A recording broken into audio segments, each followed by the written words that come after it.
Paul, and you're listening to WZRD Chicago. Hey man, how you doing? It's Saturday, high noon, and you're listening to Wizard Radio, WZRD Chicago, 88.3 FM, WZRD Chicago for streaming around the world and beyond. And we're going to start today's show off with a real special interview with somebody who's becoming a friend here at the Wizard. Journalist ANIL PRASAD is with us from Innerviews, which is an online source of much information and joy about music of all kinds. Neil, you're there with us. I am. Thanks for having me. Oh, perfect. Okay, so everything's working today. All right, wonderful. I'm a weather guy, so let's start out. It's dark, it's spooky, and it's cold here in Chicago. What's going on in your neck of the woods? Pretty dark, pretty cold, pretty rainy here as well. Kind of appropriate for the fact that we've lost all of these great people so recently. Yeah. So let's just get right into it. Today, for those of you who don't know, we're going to be talking about the legacies and impact of NEIL PEART with Rush, Neil INNES, his solo work, his work with the Bonzo Dog Doodah Band, Monty Python, and Wolfgang Dauner with the International Jazz and Rock Ensemble and so forth. United Jazz and Rock Ensemble. So let's talk about Neil. Tell me, let's start with your journey with Rush. How did you find Rush? How did they find you? Well, I was raised in Toronto, Canada. That's where I grew up. Rush coursed through our collective veins as kids in the early 80s. Moving Pictures was, one of those touchstone albums. It was in the air, literally in the air, on the air. And it was what we talked about in the playgrounds. It was, they were the pop culture of the time, and we were, extremely proud that this band from our hometown was this global commodity exploding all over the place. So we took pride in that as Canadians, as kids. And what was so incredible about Neil Peart's lyrics is that they reached, my generation, as children ages 10 to 13, and then, 40 years later, the lyrics still reached us because Neil Peart's lyrics evolved, changed. As they became adults, we became older, and somehow this whole thing, meshed into this cross-generational, organism. So it was phenomenal. The other thing I would say about Rush and Neil Peart, is so much music that I listened to in the 80s has faded out. It's not stuff I'm going to listen to again. It was of its era, and yet the Rush stuff, has transcended time and is still so meaningful to me so much later in my life. So it's phenomenal, that longevity existed. And it's such a tremendous loss, I think, to the world. I think Neil, I was thinking about this deeply. I'm not one for absolutes. I'm not one for saying this is my favorite thing of all time, these are my top 5 records ever, but I can't think of a more articulate, stronger lyricist in the history of rock. I can't think of anyone. Nothing comes to mind. There was never anyone that detail-oriented, that incredibly wonderful as a storyteller across myriad subject matter. There was no one like him, and I don't think there ever will be again. Well, he was quite a literate person and did a lot of reading. Did he turn you on to any reading materials? That's not really where I went with Rush. I realize, there was some of that early Ayn Rand sort of inspiration. I mean, if anything, it turned me on to his own books when they came out, and seeing how that sort of prowess as a lyricist translated into his work as an author. But I'm not sure it really had an effect on me in terms of pursuing any literary output. So how old were you when you got into Rush, and what was the current album at the time, or what album did you get into first, or was it a show? It was moving pictures, again, super young man, maybe age 12. Uh, as I said, it was in the air. It was the culture of Canada at the time. And obviously many people consider that one of the high watermarks of that band's career. And certainly so much critical music came from moving pictures and is probably, alongside with 2112, the most well-known album, I think, in their discography. So that's where it started. Took a while before I could actually see a show. And 6 years later, I think, was when I first ventured to Buffalo, New York from Toronto. I don't know why. I still can't remember why I saw them in Buffalo instead of Toronto, but I did. That was the Hold Your Fire tour. And a case of, smuggling myself out away from my parents with some like-minded kids. And ever since that show, I think it was in '88, Hold Your Fire tour, I had not missed a single tour since. As I said, just part of my personal cultural landscape. Now you play, right? What instrument do you play? I've been known to play bass and guitar just for myself, and I have a son who has several bands going, and I kind of jam out with him. I don't think it's a bad thing for a music journalist to actually have their hands on some strings occasionally, just as long as it's not heard by anybody else. So obviously, did Alex and Geddy have big influences on your playing? No, I could never aspire to the level of the bass playing of Geddy Lee. I think that is an impossibility. I think all three of them are virtuosos that are completely untouchable. No, I don't think. I think very few musicians that I've spoken to personally can say they've aspired to it, because it seems almost impossible to aspire to. But I think they can inspire people and have inspired countless people to pick up instruments and kind of push the boundaries of what's possible in the rock form. Now there were maybe we should talk about this just a little bit. There were a lot of tributes to Neil from colleagues and journalists and people from all walks of life. Now, I was debating on whether to talk about what Carl Palmer said, and I wanted to pull up what he said and read it verbatim. But since then, I guess there's been a tweet or something from him, I'm not sure, that said Billboard magazine left out the questions, and therefore his answers seemed more, I don't know what the word would be, but his answers seemed more abrupt than they were, because they were answering to direct questions. But, in interviews I've seen with Carl Palmer, he's obviously, a guy who comes from money, and even his other band members he kind of talked about with a certain amount of looking down the nose. So I think, in a way, that you have to take into account how Palmer expresses himself. But did you have any feelings at all about his tribute to Neil Peart? Let me answer that slightly strangely. Let me talk about what Don Perry, the drummer, said about Neil Peart. Now, Don Perry, a phenomenal drummer with Jethro Tull and many other bands, was a very good friend of Neil Peart's. He said some beautiful stuff. Yeah, glad. Go. Yeah. Yeah, so while Neil was suffering from brain cancer, Don Perry was one of his good friends and would relay the experience he was going through. My point here being, Don posted a very poignant, touching, lovely memorial piece to Neil Peart. And I think that is the sort of thing that the world needs at this point. The idea that, Neil was aware of what was going on, didn't want to trouble fans with it, just wanted to kind of slip quietly from this world, and have people focus on the music and the art. I think what Don did was absolutely beautiful, and that is how people should communicate about Neil Peart's legacy. As for Mr. Palmer, wow.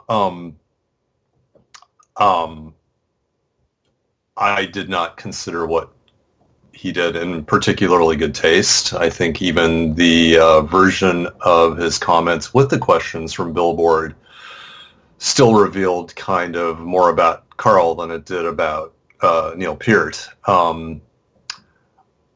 I think in this era of this sort of 24/7 news cycle, people are so often trying to create their own controversies or own incidents, events, passings for their own use value or their own public relations appeal. And unfortunately, that seemed to be what Carl Palmer was doing when he talked about NEIL. Very unfortunate, very disappointing. It is what it is. I think Carl Palmer has struggled since Keith Emerson and Greg Lake passed away. I think he doesn't have an anchor for what he does anymore. There's been no original music from him other than touring the music of ELP. He's talking about touring with holograms of Greg Lake and Keith Emerson for the 50th anniversary. You're kidding. Of that band. Yeah, it's all chronicled online in some of his interviews. Oh, goodness.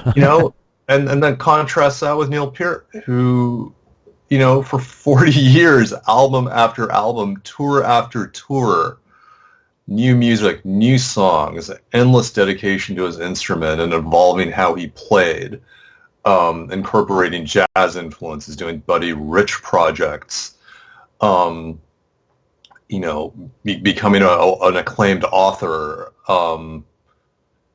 touring the world on his motorcycle. I mean, his output speaks for itself. And again, the way, one more thing, the way NEIL passed from this world, without, notifying it, also speaks to his priorities as a human being, and the fact that he didn't want to make a scene of it all. Some people want to make a scene of things. NEIL PEART wanted to let the music and the art speak for itself. Well, yeah, and I think another thing that speaks to his character, now I want to say this sensitively, when you have great tragedy in your life, he lost his daughter, and I guess 10 months later lost his wife. Everybody has to grieve in their own way, and I try to respect that, but so many people, especially artists, turn it into their next 3 or 4 albums. And he did just the opposite to the cost of the band. The band was on hiatus for 4 or 5 years, and he kept it to himself, and he didn't turn it into a. And again, I'm being sensitive to people. We all got to grieve in our own way, and art is all about expression. But I just think the way he handled his whole life, which I'm finding out more and more about. What class, man? I mean, that kind of person should be president. That's how you lead.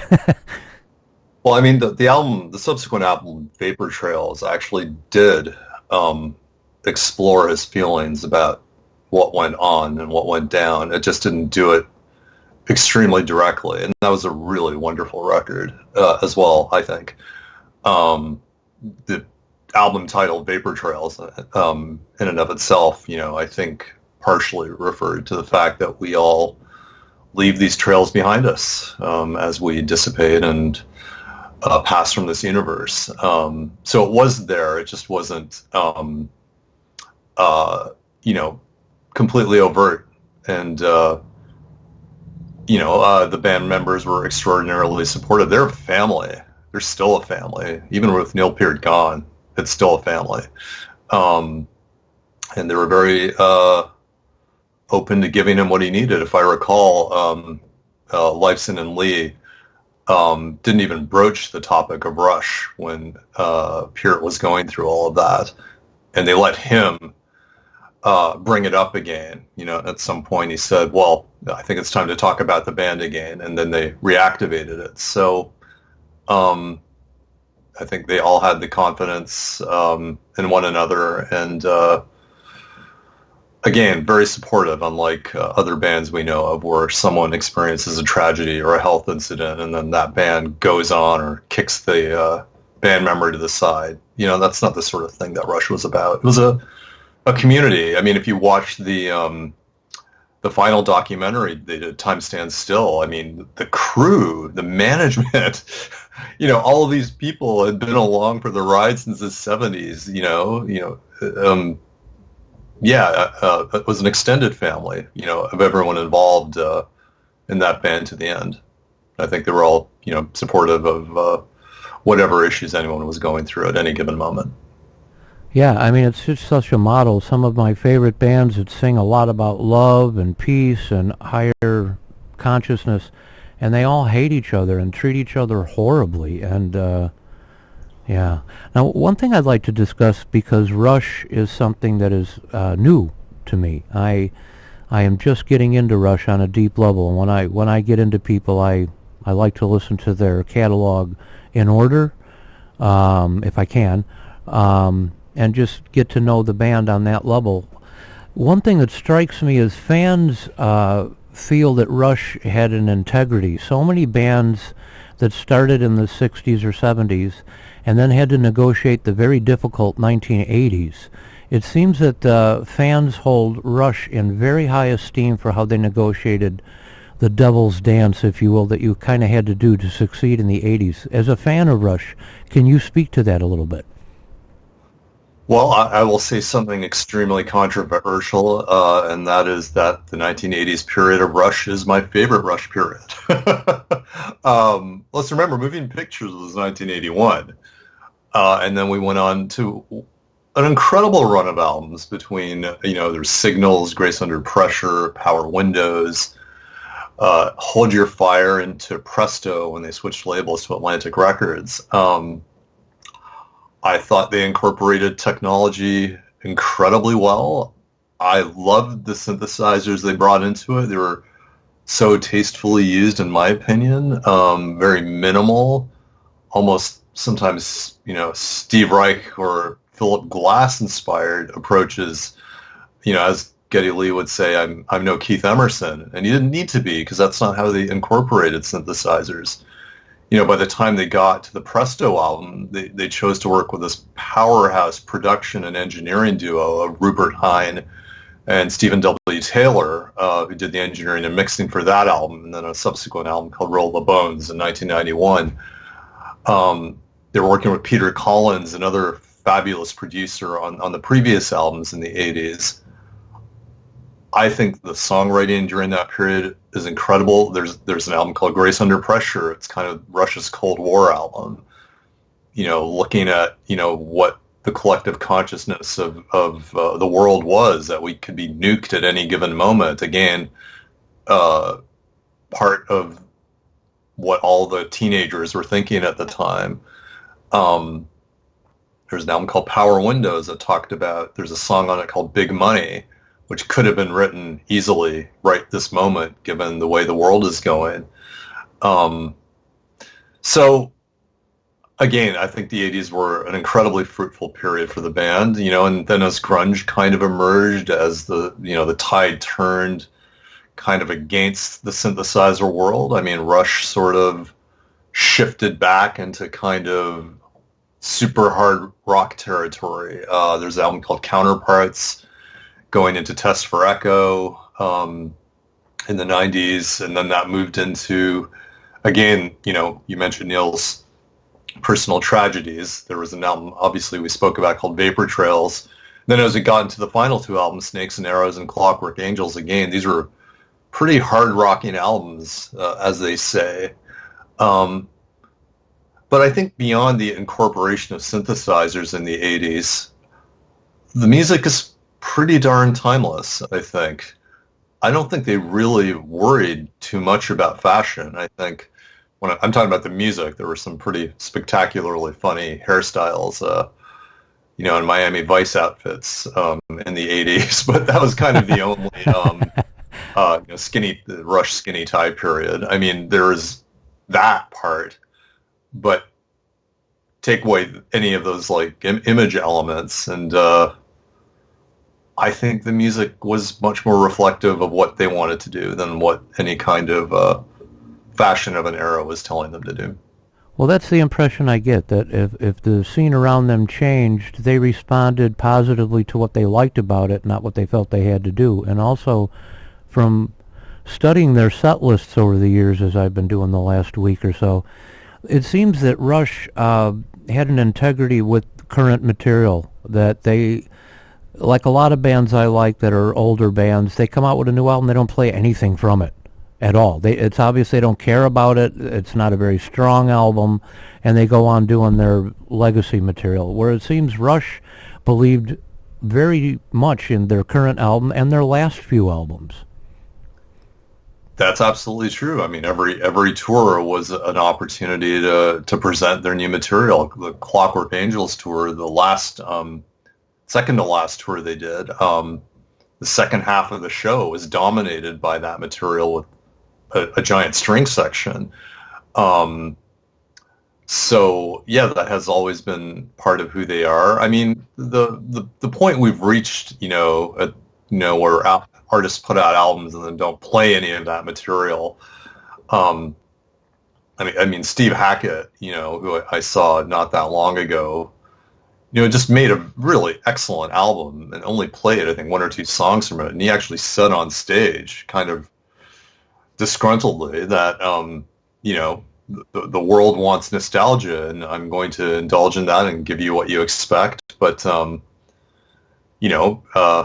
he wishes he could play more from his new record. I think we kind of have a toxic crossover between what promoters are trying to get out of artists to fill the seats, what fans want, particularly for kind of heritage acts. As they get older, they want to kind of relive their youth. And a lot of the fans are no longer interested in new material. I mean, Rush indulge your fans sometimes. I mean, there were tours, during the last few years where they'd play all of Moving Pictures, but then that would be 40 minutes of a 3-hour show.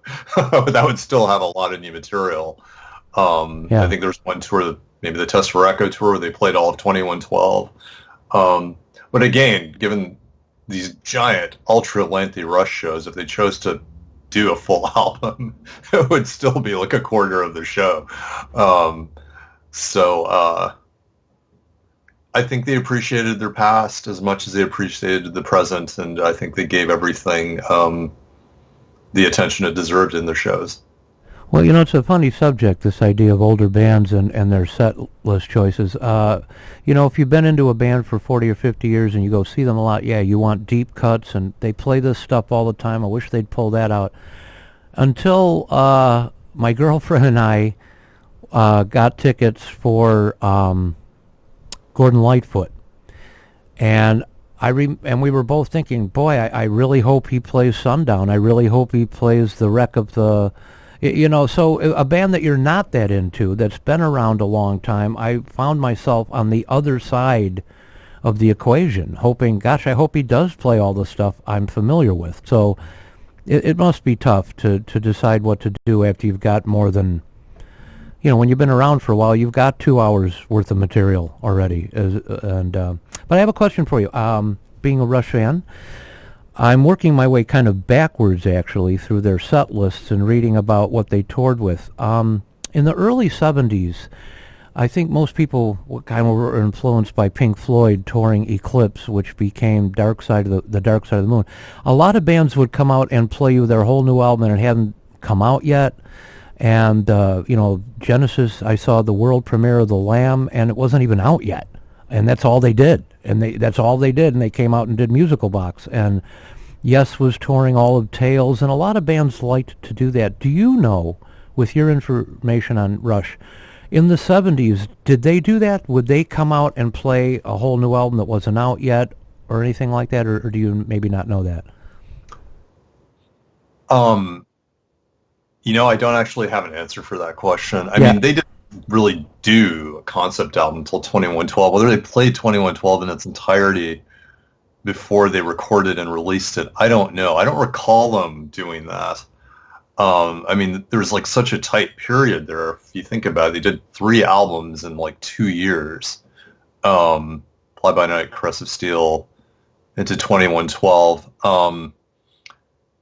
They were probably, I'm just speculating here, probably on an album tour cycle, and they probably didn't get to do that. But yeah, I don't have that detail, unfortunately. Yeah, I didn't mean to put you on the spot. It's just a question that came to my head. Sorry, man. So, Rush, can you go back to some of your favorite concert experiences with seeing them live? Your own personal experiences. Well, certainly the first one, the Hold Your Fire tour in '87. That was back in the era where you didn't have set lists posted online. You didn't know what you were going to expect. There was no way to get that information so quickly. Fanzines, were things that were mailed out, weeks, months would go by. No internet, so you didn't know what to expect. And I love the album Hold Your Fire. I think it's one of their strongest albums, which is a very controversial thing to say amongst Rush fans, but I do think it's among some of the greatest playing and writing they ever did. So they played tons of material from it.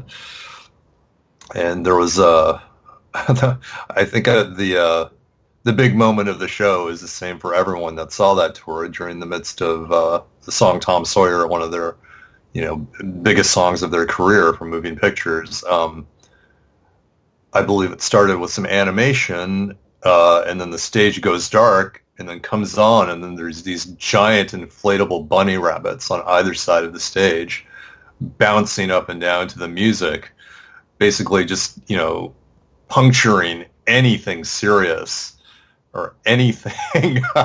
You could only laugh. The cover of the Presto album was rabbits and a rabbit in a hat kind of metaphor thing. So there was a lot of humor going on with Rush on stage. That was another thing. Like, this music was so serious to me growing up. I was still growing up in '87, and these guys would come on stage and they would just make jokes and have fun with each other. Alex Lifeson would be really, really silly. You could tell Peart was having a great time too, laughing, smiling. It was just really joyful. It was also the other thing about that I remember, the Buffalo crowd, and I think this happened with all Rush shows before we hit the ultra corporate media environment of the 2000s. But there would be Rush artwork all over. People bring these giant placards, these giant posters, and walk around the arena, and show them to the fans, and everyone would cheer. And that was a very impressionable moment for me. That was maybe the second arena concert I'd ever gone to. The first had been Genesis's Invisible Touch the prior year, which at that point Genesis had turned into this well-oiled, still enjoyable, but glossy pop production. And while that was fun for what it was, the Rush thing, the next big arena show was, wow, here's a band that's completely proud of its legacy. They're still going to deliver that early music, and they're going to play it like it's still the greatest stuff ever made. I'm not sure Genesis did that. Rush definitely did that. It was a celebration for fans and the band, and it was just one of the greatest nights of my life, I'm sure. But I saw all the tours after that too, though. Well, they had integrity. You mentioned Genesis, and I even feel to a degree that Genesis had integrity in that when they got more commercial, they stayed there. Whereas there's another band that I love very much that I think you are a fan of that was heading it all, in the 70s. And then when the 80s came, they did, very good, but pop music. But then when the 90s came, it's like they couldn't make up their mind. They do the Union tour. It looks like everybody's coming together. It was a real moment where, you had almost like Republicans and Democrats getting up on stage and agreeing. But then the next time they go right back to the commercial lineup, and that flops commercially, although it wasn't a bad album. And then they go back to the classic, just back and forth. Who's going to give us a check? Who do you think we can sell to this time? That's what I mean by lack of integrity. Rush obviously had a lot of integrity, and to a degree, even though I didn't care for the music that much, I felt Genesis at least kept following that direction. They didn't go back at some point and say, okay, well, that's not selling very much. Let's go back and do, Supper's Ready all the time. But this is one of the things I love about getting into Rush is I love Union. Growing up a Beatle fan, I'm often left with the question, what was more their legacy? The love and peace and the camaraderie, or the breaking up in a pile of egos and lawsuits? The joyful friendship that Rush had, it's really infectious, and I just think that I'm sorry I missed that boat. I'm very, very sorry I missed that boat. Anything else you want to talk about with Rush and Neil? I should also mention, I think I conflated the Hold Your Fire and Presto tours. The Bunnies were on the Presto tour. Hold Your Fire was a different tour, but those tours came one after another, so you'll have to apologize.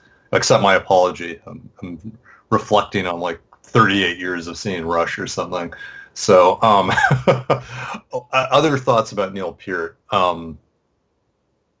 Again, a drummer without peer in the rock realm. I've racked my brains trying to think of anyone that could even possibly live up to what he did, and I can't think of anyone in the current sphere. I do think he was a one of a kind. I think he's left a legacy that we can reflect on and marvel at for a long time to come. I think one of the really gratifying things that I'm seeing right now is so many young people reflecting on his contributions, and I think that's more important than the older guys like me, talking about it. The idea that subsequent generations will appreciate what they did, and are appreciating, what they did is really a fantastic thing. I think the last few tours, I saw a lot of kids out there, a lot of father and sons were in the audiences a lot. Rush has started to do, I believe, a yearly movie screening of concert tours. They started last year with that. And I attended one of those screenings, and I would say 1/3 of the sold-out theater was kids. And wow, that's great. That's a wonderful thing. So I think I'll leave it at that. We've lost one of the greatest voices in rock history, and by voice I mean lyricist, drummer, showman, and also just an exemplary figure, an elegant, private man who wasn't interested in projecting his ego out to the world in any kind of distasteful way. Someone who let the art speak for itself, and wanted to leave it at that. And so much to admire there. Absolutely.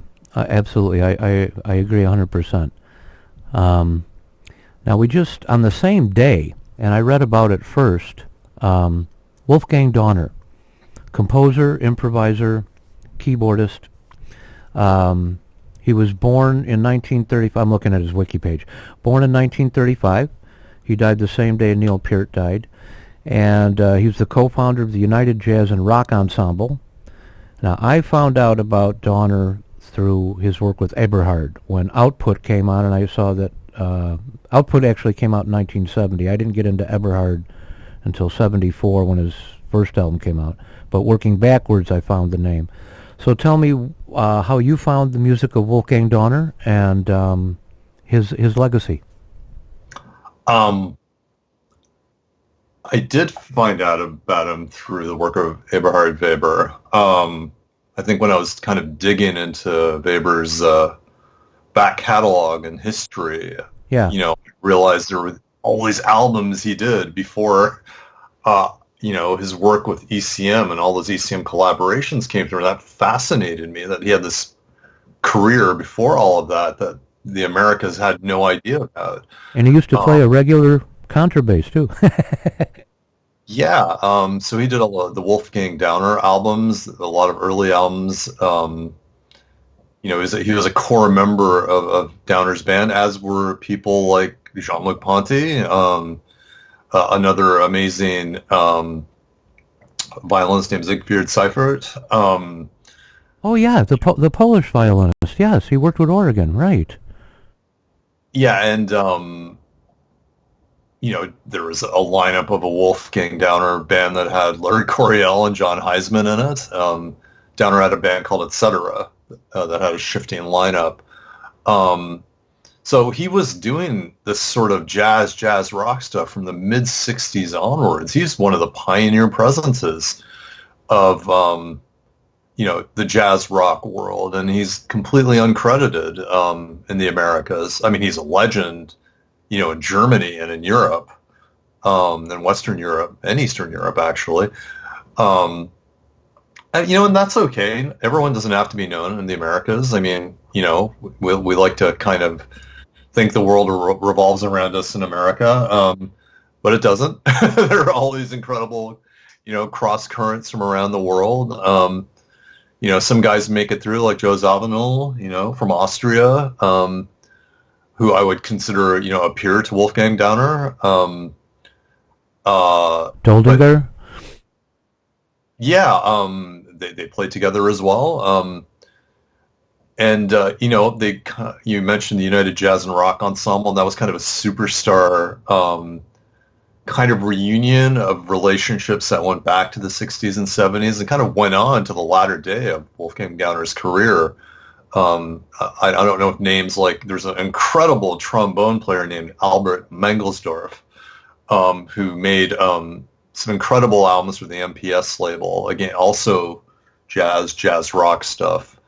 He was in the United Jazz and Rock Ensemble, as was Eberhard Weber on many of those albums. A monster sax player named Charlie Mariano, incredibly important European sax player, was also part of that group and also part of Wolfgang Downer's output. I think anyone that is into ultra creative use of piano, keyboards, Rhodes, within a jazz rock context, all the classic stuff everyone loves, the Mahavishnus and Return to Forevers and Weather Reports of the world. I think people that love that stuff would probably fall in love with Wolfgang Downer's work as well. So I believe he died in his 80s. I don't think it's been revealed how he passed away. But I would also, if you need kind of a Western kind of anchor point, the Larry Coryell, John Heisman album, Knirsch, I believe, from 1972 with his group, etc., is a powerhouse trio album that some people may want to check out. And a lot of it has been recently reissued, actually, for some reason. So it's available and it's available digitally as well. Everywhere. And you mentioned he's one of the earliest signings to ECM too. He did the album Output you mentioned, and it's an ultra noisy, rocky, almost industrial sounding album. When I first heard it, because I heard it, far into my understanding of the ECM label, I was kind of stunned that ECM would have ever put out a record like that. And I find it intriguing that it never came out on CD. I kind of wonder if, they thought it was too outside the kind of ECM wheelhouse, but it just came out as a digital 24-bit remaster just a few months ago. So that one's out again. But yeah, I think someone everyone should know about, really. I hope people can dig into that. There's lots of stuff online to listen to, lots of live concerts on YouTube, videos that people can use to introduce themselves. Well, you bring up an interesting point about ECM. Some of those early recordings, the Mel Waldron is pretty consonant, and so is the Marion Brown, but Just Music and ECM seemed to be a lot more into free dissonance in the very beginning, and then seemed to find what people call the ECM sound. Well, there was even a dissonant rock album with Derek Bailey and Jamie Muir from King Crimson on the ECM label. Oh yeah, the music improv. Yeah. Yeah, that did come out on CD in Japan, but ECM seems to have swept that one under the rug. There was ECM was a hyper experimental, obtuse, free jazz label to a certain degree in its early period. I mean, having said that, in its early period, there was also kind of the Ralph Towner work, and the Dave Holland stuff, and the things that were kind of leaning towards the wonderful ECM sound we know and love, which again, peerless. But there is this kind of prehistory to ECM that is rarely acknowledged. But they are putting out all this music, as I said, digitally. For some reason, they're not putting it in the physical format again. But they put out like so much else physically still. But the experimental ECM stuff seems to be something they want to keep relatively obscure comparatively. I'm sure it's not selling like Keith Jarrett's work. Now, you've done a lot of traveling in your work. Have you ever had the chance to see Wolfgang live? No, I'd never seen him live, sadly. No. Well, Neil Innes also passed, and in a way, he's like the most unsung of the three we're talking about. Wolfgang is ignored, or I should say not as well known in this country as he could be, but a lot of people do not realize who or what Neil Innes was, and they're Python fans, but they don't know. Bonzo Dog Doodah Band, unfortunately, doesn't seem to have the historical cachet that I kind of think they should. So let's begin toward the beginning of the public becoming aware of Neil Innes. Several years ago, they released on DVD. I'm blanking now. What's the name of the show that was for kids? Do Not Adjust Your Set in England.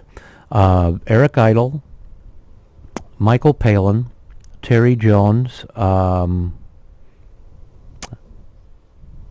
I can't think of some of the other people that were on that show. Was Tim Brooke Taylor on that one or the other one, the 48 show? Anyway, Neil Innes getting started with the Bonzo Dog Doodah Band, and then moving on to Python.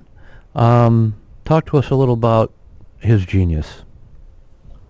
Wow.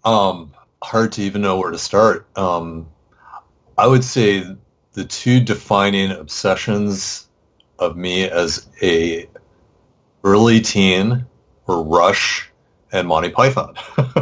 Oh, wow. Again, okay, wow. Growing up in Canada, again, we had a much more British-focused worldview. Monty Python was already the stuff of legend at school. It was like we would do Monty Python sketches in the playground. We'd piss off teachers with Monty Python references in the classroom, which they thought we were like from outer space with all the Monty Python stuff. And I'm sure it made us spectacularly unpopular with girls at that point. I think most people attribute the Monty Python songs to Eric Idle and John Cleese and are unaware that Neil Innes wrote most of that material. All those zany tunes from the shows. I think the last season he wrote all the tunes.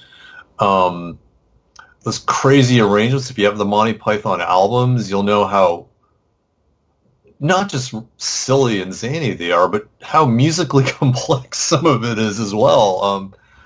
Some of those albums are almost avant-garde,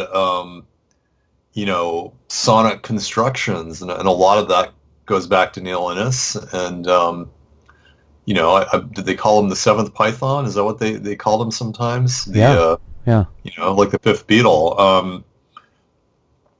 He was a fundamental component of Monty Python's sonic signature. So if you're a Monty Python fan, you are, by association, a Neil Innes fan, whether you know it or not. And you can't talk about him without talking about the Ruddles. I mean... Absolutely. I didn't even mention them, did I? Yeah. Oh, no, that's okay. I mean, there's so much to talk about with them. I mean, that and Spinal Tap being the two greatest rock parody films ever made in history.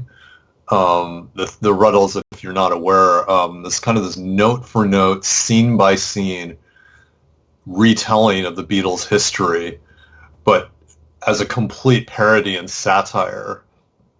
The film, the first Ruddles film, is shriekingly hilarious, like tear-invoking hilarious. Is that all you need is cash, or is that the... Yeah, all you need is cash. Okay, yeah. There was a terrible follow-up that had nothing to do with Neil called Can't Buy Me Lunch or something. Eric Idle and Neil Innes had issues, I believe. I think that would be an understatement. Oh, I didn't know that. Do tell. Oh, well, that's well chronicled out there. I don't think we need to focus on the negative too much here. I mean, with Neil Innes' passing, but yeah, there was kind of a fracturing of that relationship, and they, Innes went on to do subsequent Ruddles projects and tours without Eric Idle. There's another Beatles spoof called Archaeology, which I believe was the second proper Ruddles album. There are other Ruddles releases kind of out there. But that was really fantastic as well. Eric Idle was not a part of it. And it felt like, just to slightly get into it, it seemed like in retaliation he made this terrible follow-up movie without Neil Innes' involvement, and I highly recommend everyone avoid that film because it's not even funny. Which is a very odd thing to say about Eric Idle. I said I wasn't going to talk about this, but I guess I'm talking about it. Eric Idle, being one of the funniest people who ever lived, made a very unfunny follow-up Ruddles film. Well, that's weird. I didn't mean to draw you into talking about it, but it's fine. I didn't know. But it's kind of interesting that they fell out. That's kind of mirroring John and Paul. Oh, yeah, I never thought about that. John and Paul and Eric and Neil. I guess you could say that. Yeah, I mean, there's these classic Monty Python and Monty Python's previous record and the matching tie-in handkerchief record. These are some of the greatest comedy records of all time. I hope they survive. I hope people, get to hear these things ongoing. There's a really fairly incredible Monty Python Blu-ray box set that just came out just a few weeks ago, I believe. Which I would highly recommend to people. I mean, if you have $110 lying around, but I mean, all the episodes are on streaming television as well, and you'll see Neil's work and hear it all over the place. Well, for those of you Python fans who consider yourself deep Python fans, and you've never seen "Do Not Adjust Your Set," this was in 1967, and it was considered a kid show. When you see it, you'll find that strange. But one of the great features of this show, aside from having part of the future Python ensemble, is to see the Bonzo Dog Doodah Band every week in action. Now, I'm sure they were miming to the tunes because I think it was actually a law back then. But it's amazing to see Neil and Viv going to town every week. Have you ever seen any of those shows? I have, yeah. I actually have all of it. I'm obsessive Monty Python fan. Every DVD, every recording, everything.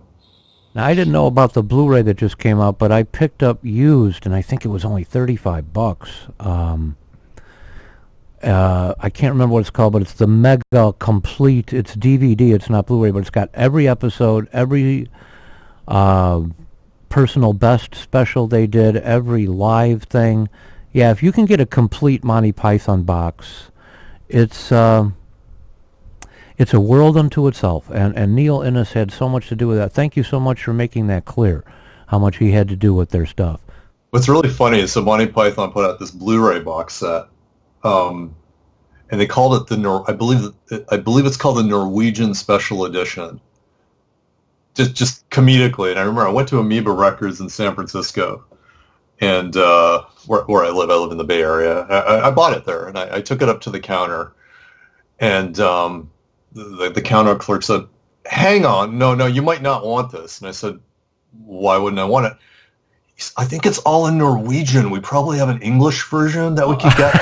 And I was like, this is so absolutely perfect. It's like they're screwing with you to the end, to the point of purchase. They're confusing the clerk who actually believed the whole thing was in Norwegian. And yeah, I mean, every single element across the Monty Python ecosystem is clinically insane humor.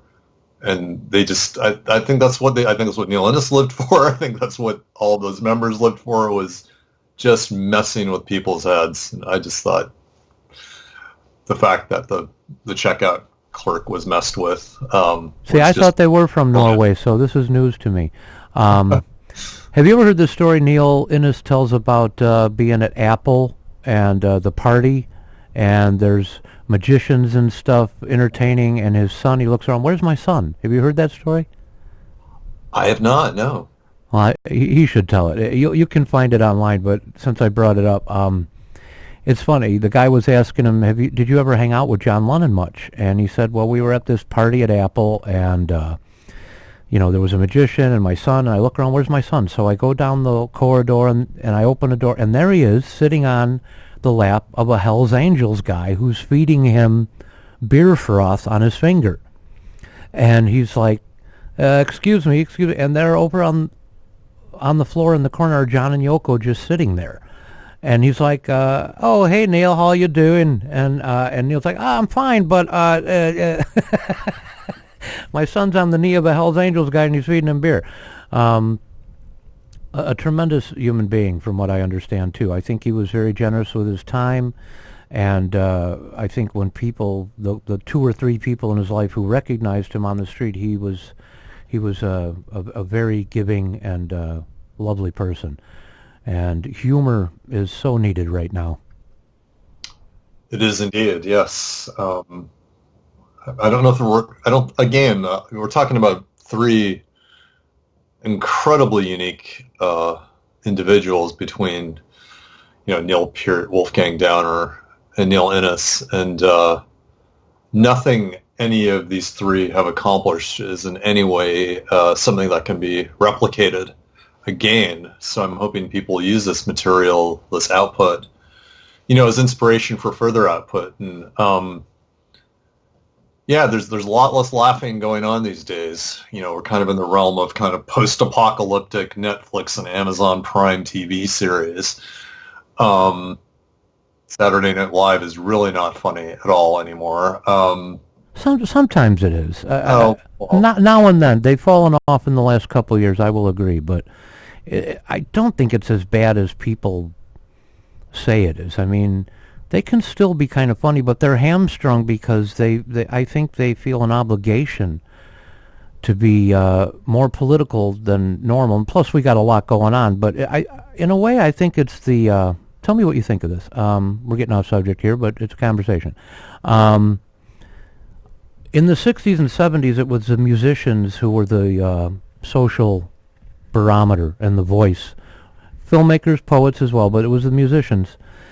I think it's the comedians now. I think with the political correctness that we've been suffocating under for decades now, the left can be as ridiculous as the right sometimes. I think it's the comedians who are saying, now hold on a minute.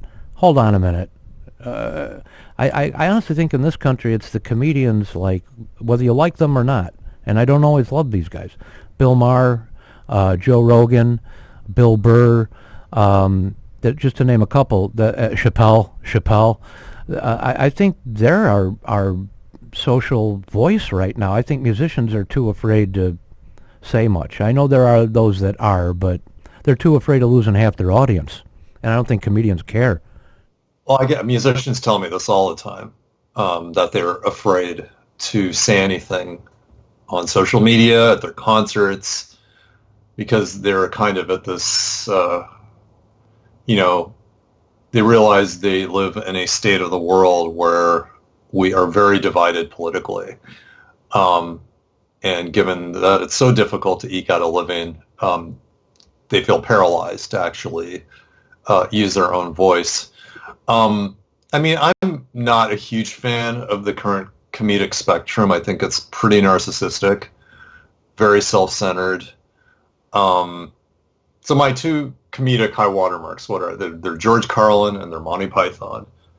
And if you go back and listen to the material these people created, it's timeless. They're really not talking about themselves much. They're talking about their perspectives, or in the case of Monty Python, this kind of bizarre interpretation of the world fed through this machine of insanity and spat out as a whole new reality.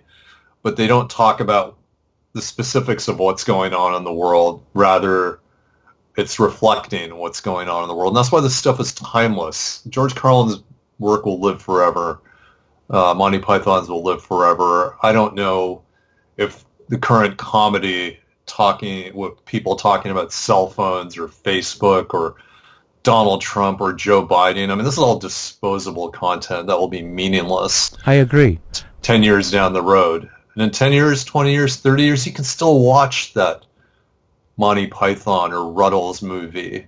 You can go back to a George Carlin HBO special and you'll go, that's all still applicable, to what's going on in this day and age. Anyway, that's sort of my thoughts on that. No, I agree. I think it is very specific now. You're absolutely right. Whereas Python could skewer a larger target by being less specific, like the skit about I'm a Protestant and I can wear a prophylactic on my John Thomas because I am a Protestant. Yeah. Yeah. So you're right. It was broader and therefore more universal. I mean, if I could just say one thing, if I can get on my soapbox for 60 seconds as a pretentious, horrible music journalist who has no business communicating with artists about what they do, one of the things that really bothers me is when people talk about social media and music lyrics. When people talk about Facebook and Twitter and lyrics, what will these lyrics mean 20 or 30 years later? Will anyone care? Yeah. Yeah. That's what's so great about the Rush lyrics or the Neil Innes songs. Again, it's the same as the politics thing. If you get too specifically temporally referential in your lyrics or your content, it's going to have very little lasting value because no one's going to care about these things later. And maybe that's not the job of an artist to worry about how their output will be seen decades later. But if you look at the great music of the 20th century that doesn't have references like that, we're still listening to that stuff. I don't know if I'm going to be listening to the, to the song, talking about Facebook social postings in future years. Yeah. Again, just too specific. I agree 100%. Well, listen, man, we've been talking for almost an hour, and I just want to know if there's anything that coming into today's conversation we didn't cover that's close to your heart. Closer to the heart, yeah. Closer to the heart, yes. Great Rush song. I think you've been very generous. I think the fact that you are willing to talk about these three people on a radio show in the United States of America is utterly phenomenal, and you should be very proud of yourself that you give this material a forum that so many others would never conceive of. So I'd like to thank you for that and the work you do. Thanks, man.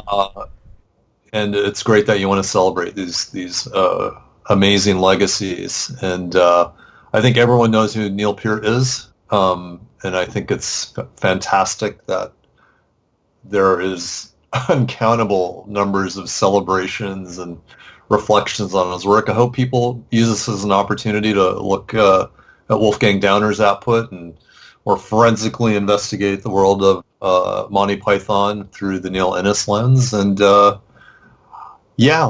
leave it at that. And I really appreciate your time today. It's been fantastic. I love having you on, and we'll have you on again in future. And have a wonderful Saturday, and happy belated birthday to your wife, and much joy to you, man. Great. All the best to you. Thank you. All right. Have a good Saturday. Okay. Bye-bye. Okay, man. There you go. I am going to give you a little sound now We're going to have a little sound. We like sound. And I'm just going to switch over some buttons here in the studio, and I'm going to leave you with this, and we'll be back with some music. That was ANIL PRASAD, music journalist. You can find his interviews with a lot of great artists. He was the first, if not one of the very first, internet sources for interviews with fantastic musicians. So that's INNERVIEWS, interviews with ANIL PRASAD. And going to be back in just a second with some music for you.